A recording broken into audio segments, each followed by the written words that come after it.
And when the Lomé Convention had died its death, they came up with another one in 2000 called the Cotonou Convention. This belt, Lomé, Cotonou, appears to be a very favored site for signing these treaties.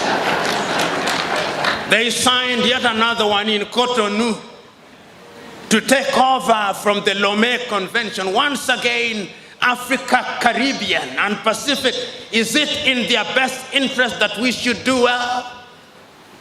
And there is an old English saying, he who pays the piper calls the tune. And for whose benefit is the tune called? And they did not stop there. Everybody somehow is always interested in Africa and her welfare. How many of you here will not remember the structural adjustment programs in the 1980s? How many of you here will not remember the Millennium Development Goals? There were 8 when they came about. Now they have been renamed. Now they are Sustainable Development Goals, and there are 34 of them. How many of you here will not remember Africa Growth Opportunity Act? The House, the Parliament of the United States of America, sitting at the Capitol Hill in the United States of America, saying we open the space for African countries. And what are they opening space for? Textile. We will now, whether it is in Lesotho, whether it is in Nigeria or Nairobi, Kenya, our women and our young men are sewing jeans and other apparels which are taken to supermarkets in the United States of America. And once they have worn them and they are tired of them, they created another export opportunity of second-hand clothing. And second-hand clothing, that is why the textile industries in Kaduna in Nigeria died. That is why textile companies in Kenya, whether it was Rivertex, whether it was Kikomi, whether it was Mountex, they all died. Because Europe was now telling us, what we have consumed and rejected, you Africans must now consume. And when recently the Rwandese and the Ugandans said that we were going to stop the importation of second-hand clothing, they threatened us with sanction. Africa is meant to treat us new, that which Europe and America has rejected. That is the Africa that you want me to talk about. So when we talk about this continent of Africa, there have been no shortage of attempts to help her and for her to help herself. I remember on the 6th day of March, 1997, in Accra, Ghana, the former president of Tanzania, Mwalimu Julius Kambarage Nyerere, speaking under the theme, the unity of Africa, said, among other things, that we have not come here to remind ourselves how important unity is. We know that African unity is significant. And he said, if Africa is to be a great continent and if Africa is to realize our potential, Africans must de-emphasize their Tanzanian-ness. Africans must de-emphasize their Ghanaian-ness, and they must emphasize their African-ness.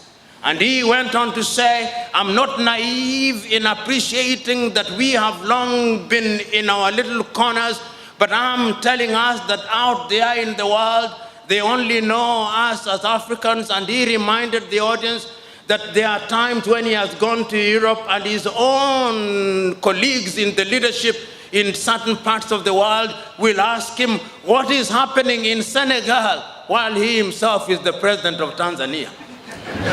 So that is the Africa that we are talking about.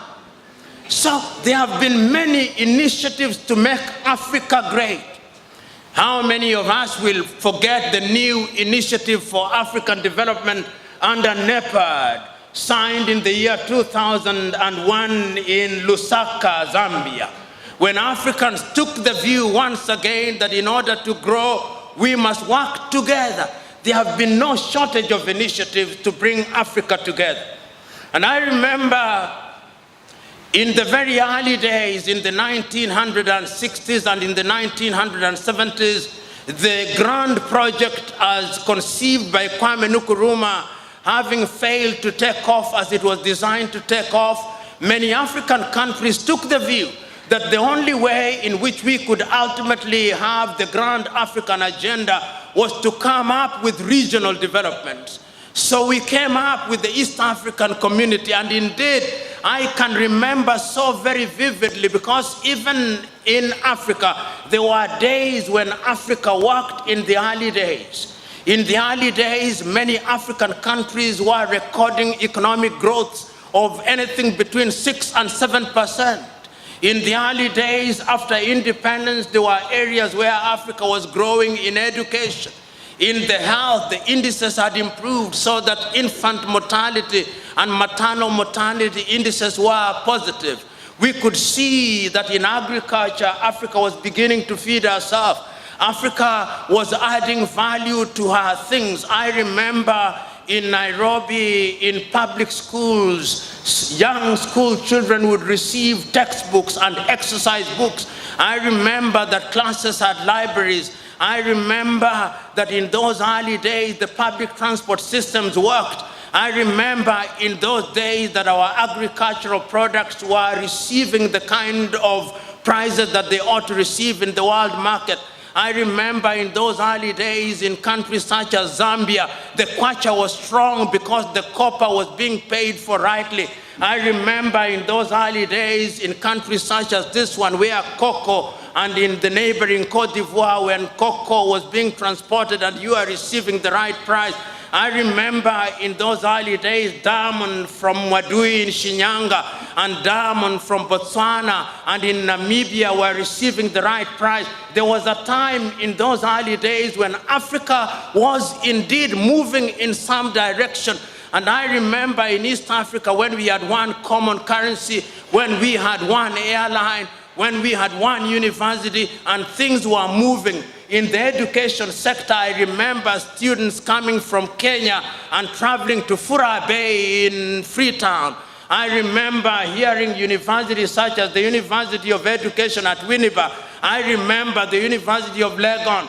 I remember the University of Nigeria at Nsukka. I remember the University of Maiduguri, and I remember the University of Makerere in Uganda, and Dar es Salaam in Tanzania, and many other universities. Africa was rising, but something happened. Something happened. Something happened.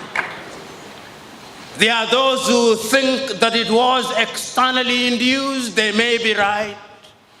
There are those who think that our leadership was also a contributory factor, and I think they are right. So that there is a sense in which we Africans are also co-authors of our own misfortune.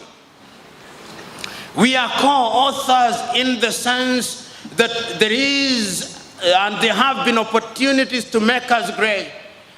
At the beginning of the address, the Vice Chancellor rightly